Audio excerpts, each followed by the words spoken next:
Hi guys, so I thought I'd come on and do a sit down video with you to discuss my life with Crohn's disease. Um, 6 years ago, coming up to 7 years actually at the end of November, I was taken into hospital. Um, I'll go into more detail about that, but I want to talk about the 10 months, 9 to 10 months that led up to that.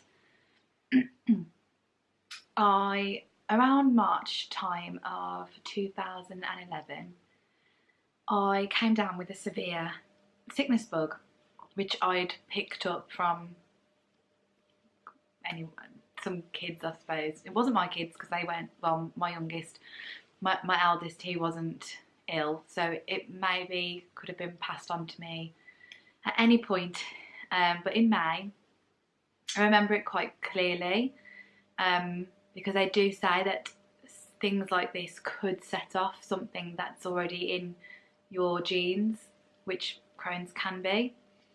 I was really poorly for about 2 weeks, and then after that, my symptoms began to subside, and then I just noticed things weren't right.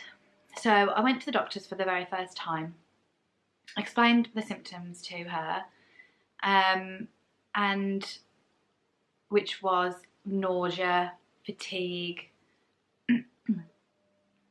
really bad stomach cramps, indigestion all the time after eating. So she sent me for some blood tests to get done, and gave me some mebevrin to take for the stomach cramps. So I went and got the blood tests done. I started on mebevrin, which didn't really help, and I was still really, really poorly. So I think it was about a month later I went and saw a different doctor, and I'd already read up on a few things. The first doctor probably said it was probably just IBS. So when I went to see the second doctor, she'd seen all my notes. My blood tests all came back fine. I'd asked her whether they'd checked whether I was celiac, and they said that that would have showed up in the blood test. I also mentioned Crohn's disease. Now, she looked at my blood tests and said that everything was well within its range, and that it was possible that it was probably nothing, and that it was just IBS, and that's what all she was going to pass it off as. And then I told her the mebevrin wasn't working, so she gave me, prescribed me Buscopan instead. So felt a bit deflated because I didn't really come away with any answers, but I just took it that I got IBS. So I went back home, started on the Buscopan, which did seem to help, and I think I was taking it every day. And that did seem to help for a little bit, but my symptoms were still there, still causing me problems, to the point where with my work, my hairdressing, and I was mobile at the time as well, I didn't want to leave the house because I was that bad, and I was worried that I was going to need the toilet or that I wasn't going to feel very well while I was there. So my anxiety was quite bad with it as well. In the space of about 6 months, I probably saw 3 or 4 different doctors, bar the 2 that I'd already seen. And they were just like, it's IBS, you've got to give the medication a chance to work. I was then prescribed Fibogel as well to help with the upset stomach, which I did feel at the time when I was taking it did help. But as the months went by, it got worse and worse and worse. And I remember seeing like the 5th doctor in the space of 2 months, and actually sitting down and crying because I was in so much pain and I didn't know what was going on, and all she kept saying was, it's IBS, you've got to give a chance for the medication to work, even though I'd been giving it 3 or 4 months already to work. So I just sat there and cried, and the doctor had no sympathy, no empathy for me whatsoever. So as you can imagine, I never went back to that doctor again. And then at the beginning of November, we went on a cruise. with me, my husband, and our eldest son, who was 3 at the time. And I had really bad days.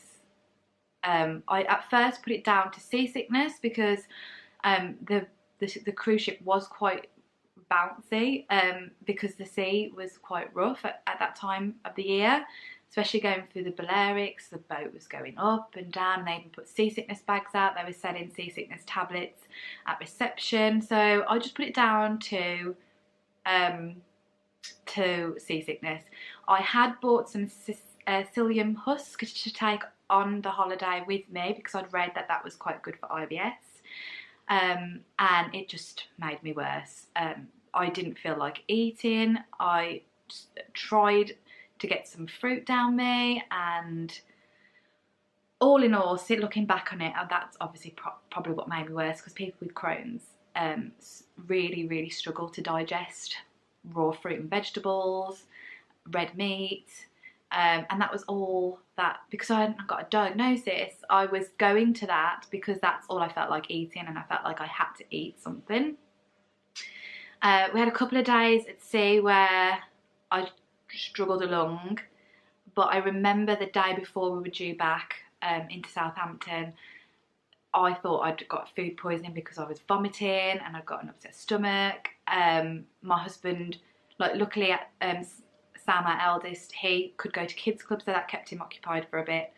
But my husband was going up onto the deck and seeing like the dolphins swimming, and I just was lay in the room on the bed and close to the toilet because I just couldn't physically go anywhere else. I was so poorly. And I remember the next day when we arrived at Southampton, we were on D deck, so we weren't going to be called until much later to disembark the ship. And I was lay on the floor with our suitcases with Sam by me, and I just said to Chris, I need to get a doctor's appointment as soon as we get home. And I said to him, can you please go and see if we can get off early because I'm not feeling very well. And he went and got some B deck passes, so we were able to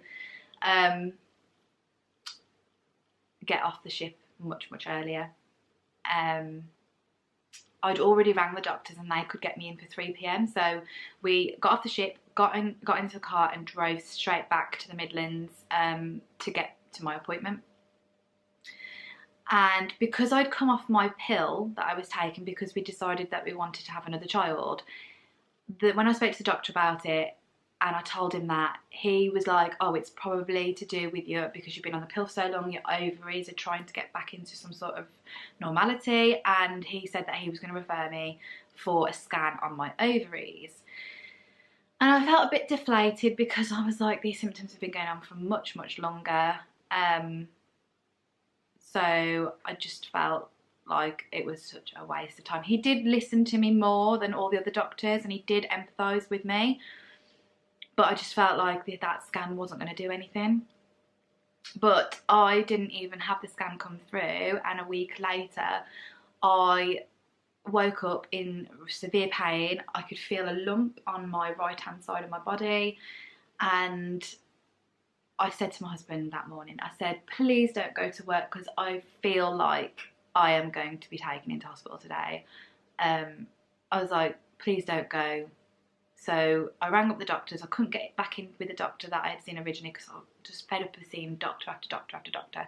But he wasn't in that day, so I hung up, and then my husband came in and he goes, you need to go and see someone. So I rang back up again, got in with the doctor that they did have available, and I went. She felt my stomach and said, oh, you could be a bit constipated, and it could all be down to your IBS. And she did feel the lump, and I told her my symptoms, and she said, but I will send you to the day assessment unit at the hospital, because she said that she would look really silly if she didn't send me, and it turned out to be an appendicitis. So that was the only reason why I got sent to the hospital really. So we had our son with us, so my husband drove us up there. He couldn't come in onto the ward with me because we've got our son, so they were in the waiting area. I had some blood tests taken, and some x-rays, Chris was able to drop Sam off at his sister's house so he could come and actually be in the room with me, because then they wanted to do a rectal exam, which I didn't feel comfortable having done, but they said that they had to do it to rule out things. Wasn't very pleasant at all. Now, I've gone through childbirth, labour, all that, and this was definitely the worst thing I've ever been through in my life. So after that, I think it was a couple of hours later, and they said that someone came in and they said that they were really worried about my inflammation or white blood cell markers because they were really high. So they said that they were going to admit me for the night and get a scan done on my stomach area. But I wanted to go home, and they said that if I went home I'd be classed as an outpatient, so it could take months for this appointment to come through. So I stayed the night. Then I got woken up really early, and a surgeon came in, and he said that they were really worried that I might have an appendicitis, and that they wanted to have, instead of doing a scan, do emergency exploratory surgery. So sorry, my battery died halfway through telling that story. So if it's a change in position of the camera, I'm sorry. So yes, where did I finish off? They said that I needed exploratory surgery. So once he'd left, I started to panic a little bit, because the only surgery that I've ever had is a C-section with my eldest son. And obviously I was awake for that. So this is the first surgery I've ever had where I've had to be put to sleep. So as you can imagine, I was petrified. I was in a bit of shock at first, and then I rang my husband. I needed him to come up to sort some, like, bring a hospital bag with all my stuff. And it wasn't visiting time at this point, but they allowed him to come up, because the visiting hours went till like 2 till 4. So they allowed him to come up at, I think it was around about 11. So once I'd finished on the phone to him, I then rang my mum.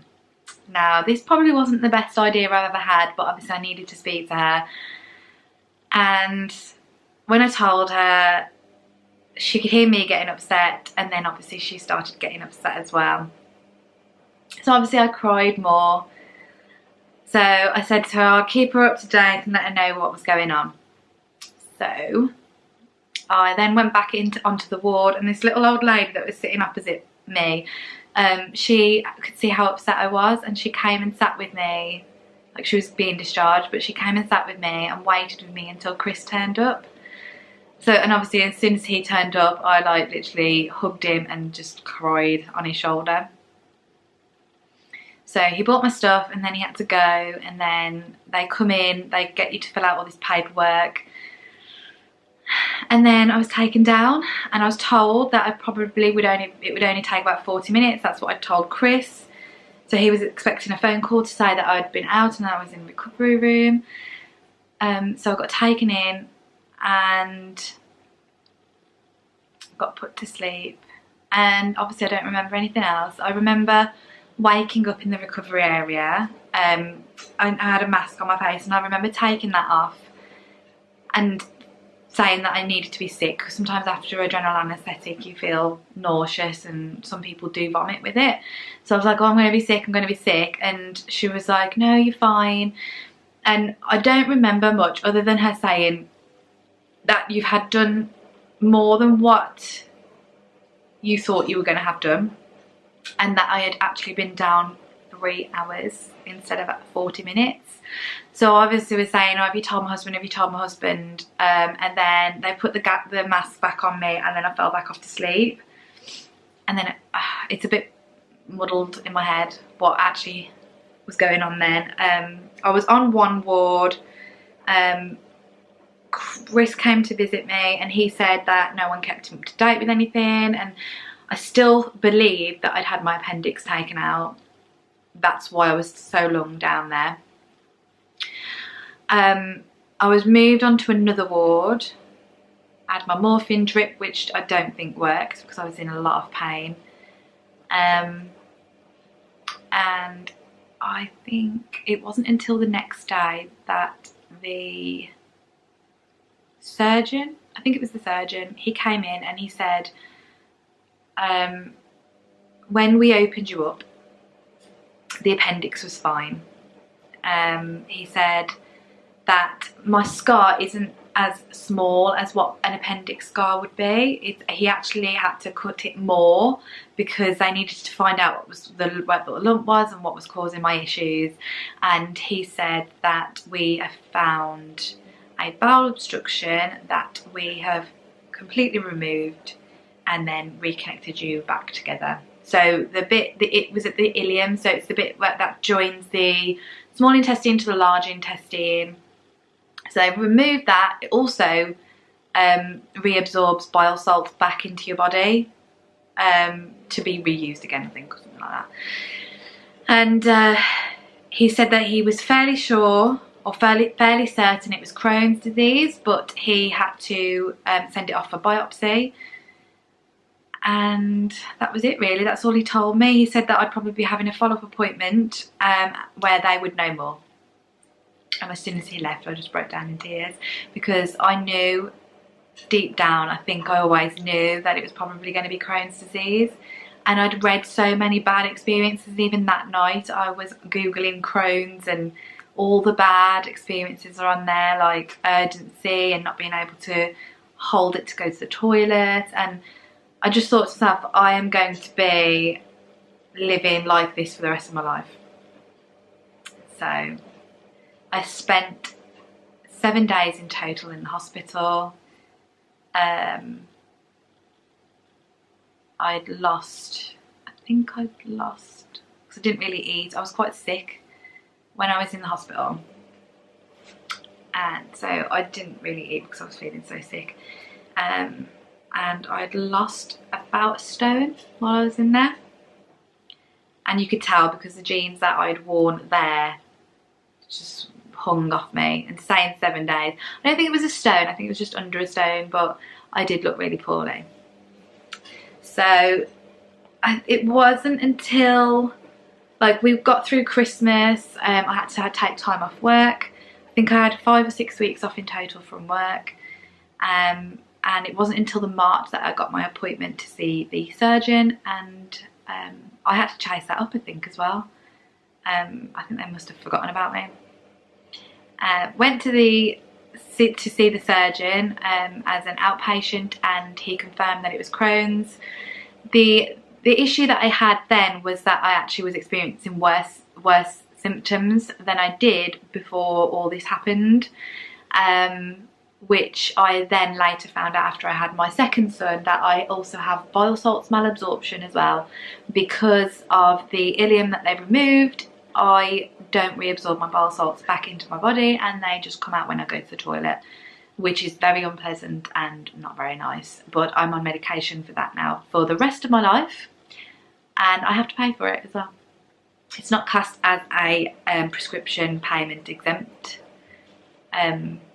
disease, so all my medication that I take now I have to pay for. So,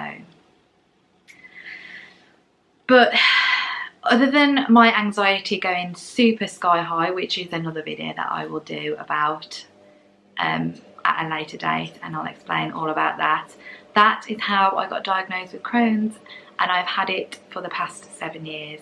I'm on azathioprine, 125 milligrams a day, which I had all these tests done after I had my son, my second son, so that they can confirm the bile salts malabsorption and what medication would be best to go on. But obviously I had to wait until I had my son before I could do any of that.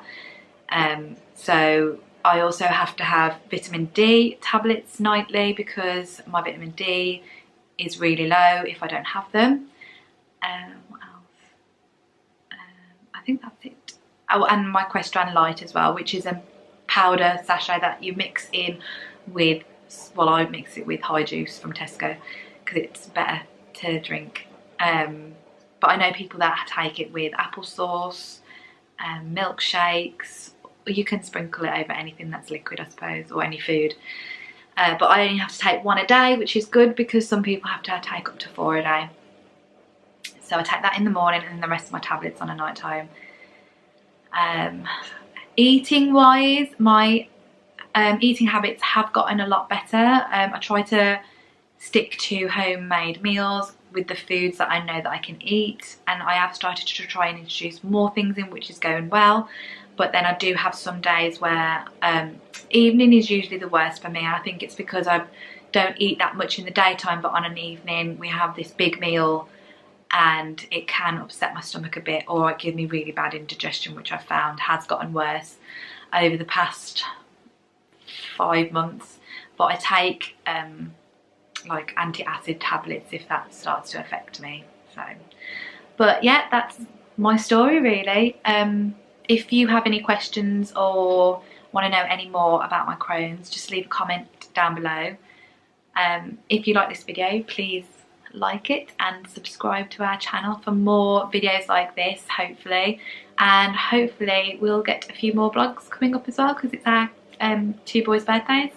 Thank you very much for watching, and I will see you again soon.